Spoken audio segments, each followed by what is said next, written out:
Hello team, welcome to my session on Coffee with Prabh, and today we're going to discuss some coffee shots of Domain 3 CISSP. My name is Prabh Nair, and for more information you can check my LinkedIn profile. In the past, I already made couple of videos or question-based videos on Domain 3 CISSP, and if you're new to the channel, do subscribe to my YouTube channel and click on the bell icon to make sure you should not miss my future videos related to the same topic. Without wasting a time, let's start with the first part. Thank you. Hello everyone, my name is Prabh Nair and I'm working as a chief instructor at InfoSec Training.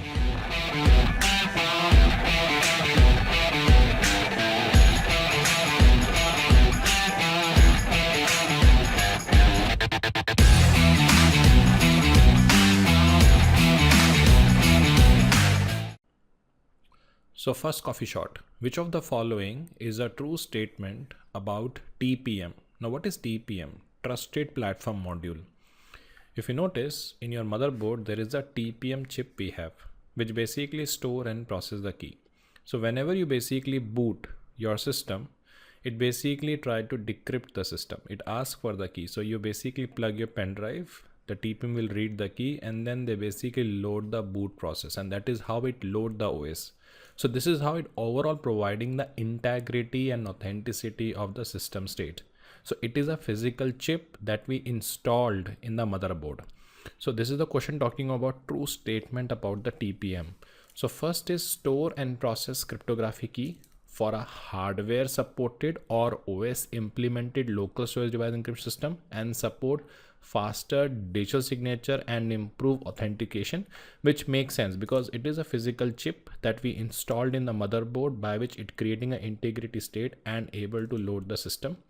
Option B, store and process cryptography key for an OS implemented local storage device, which is not true because TPM is basically a hardware chip which is installed in the motherboard, and it support the faster signature and improve authentication, which makes sense. Only because they don't talk about a hardware supported feature, I'm eliminating B.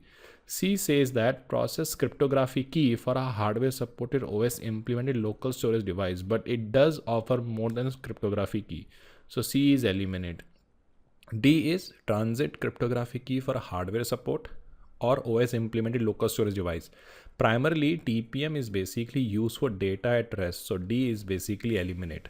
So the most close option is basically A for alpha. So store and process cryptography key for a hardware supported or OS implemented local storage device encryption system, and support faster digital signatures and improve authentication. Let's move to the next coffee shot. Thank you. Okay, second question is, or second coffee shot is, grid computing was developed to increase accessibility. But what is the greatest risk with this? Now, what is grid computing? See, when we're talking grid computing, it is a distributed computing. Now, example, we have a server 1, their RAM and CPU has used. This is basically my server 2, their RAM and CPU we have. Okay, then we have a server 3, their RAM and CPU we have. So now what happened? We have an application. This application is basically going to compute RAM and CPU of the server 1, RAM and CPU of server 2, RAM and CPU of server 3. So this is a basically combined effort is going to support the application by which they basically process the information. Okay, so ultimate goal is introducing the multiple computes together to process the application. Okay, that is how it works. So if you see from the distributed point of view, the multiple resources are available to support the application. So availability is the biggest advantage when it comes to grid computing, because if one server is basically down, we are using other two servers, their RAM and CPU, to process the information. Okay, but along with this distributed, because now what happened is content is there. So the content is dispersed across the multiple things. So what is the biggest concern? So confidentiality, definitely, because confidentiality is a state of information which is available to only authorized. But here what happened, the content has been distributed among the multiple systems, so it is difficult to manage. Another important concern is legal regulatory. So we need to review the data sovereignty or data localization before going for this kind of a services. So confidentiality makes sense. If confidentiality compromise, further to the integrity is compromised. Access control is a control that you implement actually, and separation duty is an administrative control. So D is basically eliminate. So the close option we have is confidentiality, integrity, but the biggest is basically confidentiality, because there is a possibility if the content is dispersed, there is a possibility that it can be accessed by the unauthorized person. So let's move to the next coffee shot. Okay, so next coffee shot. What are the biggest security issues related to the IoT in an enterprise? Okay, the question talking about what are the biggest security issue related to the IoT in the enterprise. So IoT is what? Like today we talk about smart car, smart camera, smart TV, all are basically connected with the app and all that. Let's take example. So we have a device 1, we have a device 2, we have a device 3. Okay, now with the help of one app, I can able to connect with all these devices. Okay, with the help of this app, I can able to manage these devices. So that is something is power of IoT. Today, if you take an example of Hey Siri, so from a bit distance, you just give instruction and mobile will do that activity. Same like, you just tell okay, switch on the TV, they will switch on the TV. So with the help of app, today we're managing a car, we're managing a house, we're managing kitchen and everything. Concern comes if the device that is basically under my control through the app, it become unavailable. And later it is hacked by a hacker and they take control over the device. So that is the biggest concern. So always remember in IoT, the biggest concern is the availability. Remember that. So there is always a concern that attacker take control over the device and do some manipulation. Okay, so accessibility and availability is the biggest concern. So question saying the biggest security issue. So first is called access and encryption, which makes sense. Okay, if you remember in 2016 or 2013, there was a attack on the IoT network was happened, which is called as a Mirai. So Mirai botnet was there. Okay, that is also important topic in CISSP. Okay, so Mirai botnet, which basically exploit the IoT network. So it is more like a DDoS attack where one device compromise multiple IoT devices and they basically launch an attack against the target. So availability is always the biggest concern in IoT. Like just imagine you're driving a car and someone hack your car and take control of your car. They increase the speed, they break the thing. So you don't have any control over a car, right? So option A talking about access encryption, which makes sense because the data which is transferred over the network, it must be secure. Second option is access and integrity. Integrity is not a concern actually. Integrity definitely there, but encryption and availability is the biggest concern. Third is credential and authorization. That is another one, but until unless you don't have access, you can't produce the credentials and authorization. So if A is not there, C makes sense.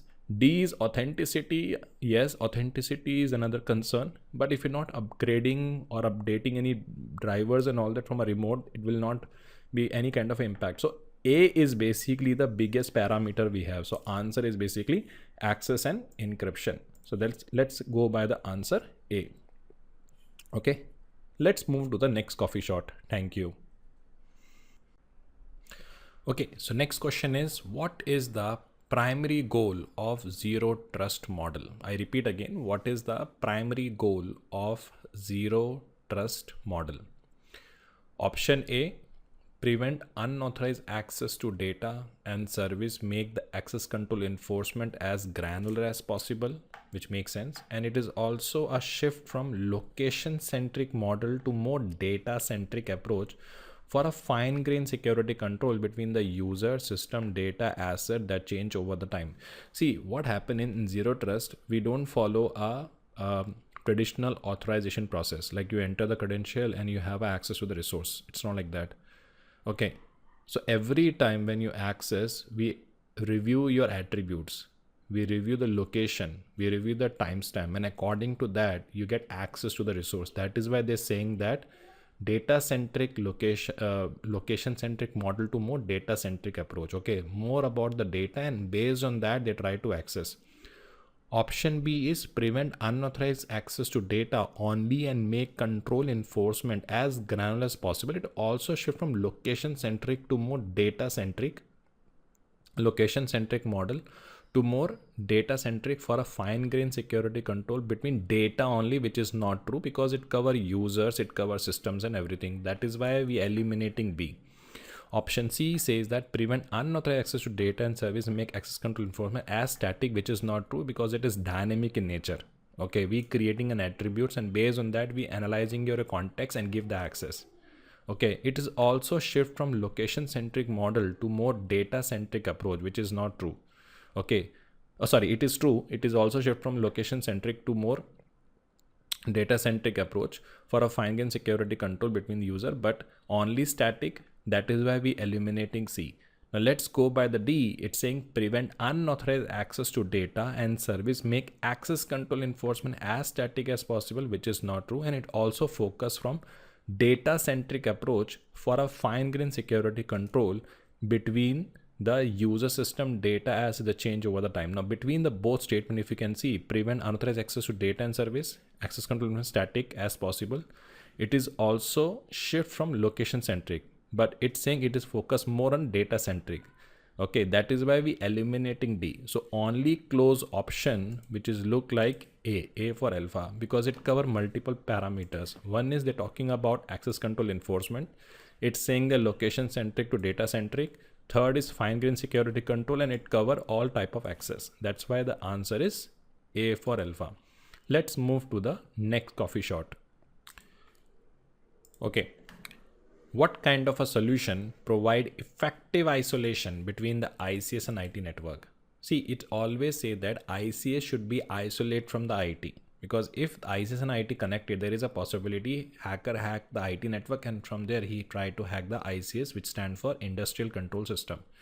So option A, air gap. See, air gap is a network security measure which ensure that secure system is physically isolated from other system, not logically, physically. So air gap implies that neither cable nor wireless network links are available. So if you get any question in the exam which talking about best effective security, that answer is air gap. Second is VLAN. VLAN is only offer virtual security. Encryption providing only the data in transit security. Okay, and strong authentication is more from authorization. So if the strong authentication there over the network, by doing a brute force, we can able to break that. So as a consultant, I'm looking for the solution which is basically most effective. Okay, because we really want a clear isolation between the ICS and IT network. So only solution which basically provide a good isolation is air gap. That is why the answer is A for alpha. Let's move to the next coffee shot. Okay, next coffee shot. What term used to define data subject to law and governance structure of nation where they are collected? I repeat again, what term used to define data subject to the laws and governance structure of the nation where they are collected? Option A, data sovereignty. See, when we're talking about data sovereignty is basically all about data stored in a designated location, but it is also subject to the law of the country in which it is physically stored. So if I'm in India, example, okay, I'm in India and AWS is basically in Singapore, my cloud provider in Singapore. So data is basically stored in Singapore. So primarily local law is also apply, but we as a we have a preference that okay, India law also need to be applied on the data. So I want data to be processed according to India law. So it is difficult to do in the cross border. So we always request data must be there in the India itself. So by this way, the local law will be applicable. So data sovereignty is basically differ also from a data residency. Okay, because in that not only data stored in the designated location, but also subject to the law of the country in which it is physically stored. So this difference is crucial. So as a data subject, any person whose personal data has been collected, held or processed will have a different privacy and security protection according to where the data center house their the data physically sit. So data sovereignty is basically all about which law of the country will be applicable. Second is basically called as the data localization. So data localization requires the data created within a certain border. So if let's take a same example, if the data we created, it should be created within India. So that is how data localization apply. So data localization requires the data created within a certain border and stay within them. So in contrast to the two terms above, it is almost applied to the creation and storage of personal data, with the exception including some countries' regulation over the tax, accounting, and gambling. Third is basically data residency. Data residency refer to where the business, industry, body, or government specify the data stored in a geographical location of their choice, usually for regulatory and policy reason. Data security is just a concept. So question talking about what term used to define data subject to law and governance structure of the nation where they are collected. So residency, localization supersede, it's basically come under the data sovereignty, because data sovereignty is all about even if data collected in different country, which law will be applicable, that will be defined by data sovereignty. That is why I'm going with the answer A for alpha. Okay, A for alpha. So summary, you can say like that: data residency refer to where the data is physically and geographically stored, while data sovereignty is not just about where the data is stored, but also about law and regulation that govern the data storage as its physical location. So if India regulations are there, but data in Singapore, I want data to be applied as per the Indian regulation. That is how data sovereignty comes. So today, data sovereignty is a common term used in a cloud computing and everywhere. Is it clear? Because when you're talking about data residency, okay, data residency is basically where it refers to the decision of business to store data in another location and authority. So it means Singapore law, Singapore regulation will be applicable, but I don't want Singapore law, Singapore regulation need to be applied. I want India law and India regulation apply, even the data move to Singapore. That is how the data sovereignty come into the picture. That's why the answer is A for alpha. Now, next, what is the biggest concern with data sovereignty? As I said, data sovereignty is all about legal regulations need to be applied on data wherever it basically stored. But just imagine now data is basically in a Singapore. Data sovereignty defined in the contract and all that, but biggest concern is that country will hold of my data. Okay. There is a possibility without knowing me, they have access to my data, because sometimes their local laws is also involved for some kind of investigation. So what is the biggest concern with data sovereignty? Option A, impact on privacy, confidentiality, accessibility of your data, which is true. They might have access to my information without my permission, or they might access to the information as per their local law, because sometimes local law need to be supersede the other countries' law. Second is impact. Sometimes what happened in a cloud case, the local government authority sees the server. So my data is stored in a Singapore in a particular server, and that government has seized my server. So they have access to my data. There is a breach of privacy because the data which is stored, it was a PII. So impact on privacy is there. Confidentiality is there, definitely. And accessibility is also there. Option B, impact on privacy, integrity and accessibility. So if you compare between A and B, I will give preference more to A, because until and it is not compromised, it will not modify. So B is eliminate. C say impact on confidentiality, accessibility of data, but definitely privacy is not mentioned there. And D is generic, talking about accessibility of your data. So I will definitely go with the statement which cover multiple things, which is answer is A, because privacy also we cannot ignore. That's why the answer is A for alpha. Let's move to the next coffee shot. Thank you. Okay, next coffee shot. What kind of an architecture where developer can focus on their core product instead of worrying about managing and operating servers, and no longer have to provision, scale and maintain server to run your database and storage systems? Very good question. So option A, SaaS. SaaS, in SaaS, everything is developed by CSP. Okay, we just need to feed data, but question saying developer focus, the keyword is developer is there. And second keyword is basically there is product. Okay, so A is removed. C, IS, but in the IS, customer has end-to-end control of machines and everything, but here they're saying they don't want to provision scale, so C removed. There is nothing called LAS, so LAS is removed. So only option left is B, serverless architecture. See, serverless architecture is also called as a FaaS, function as a service. Okay, it's basically where the function run only when called and then terminate when their operations are completely done. So this is how we minimize the cost. So in serverless, if it's happen, let's take example Food Panda.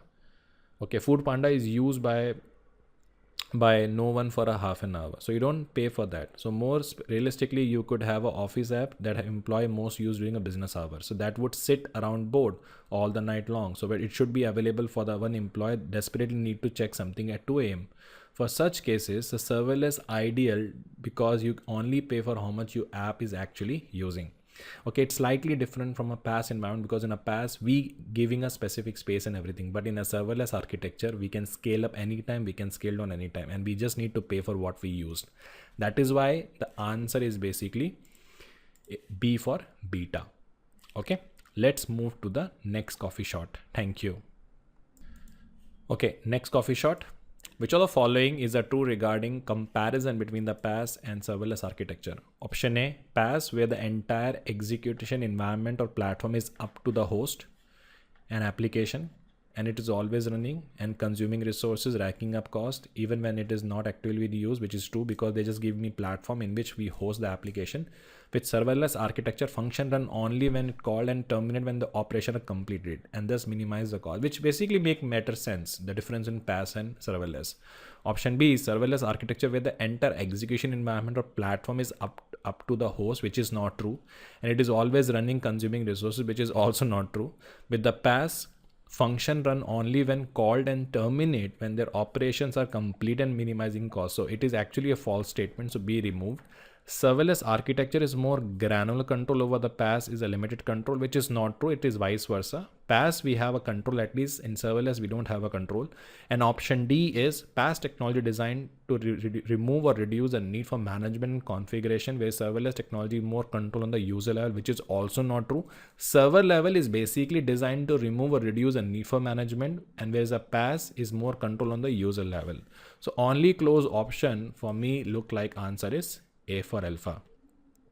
Okay, so this is all from my side, team. I'm sure you find this session useful, and for more coffee shots on domain 3 other domain, you can check the playlist of my CISSP. And if you still not subscribe to my channel and not click on the notification, please subscribe to my channel and click on the notification to make sure you should not miss my future videos on a similar topic.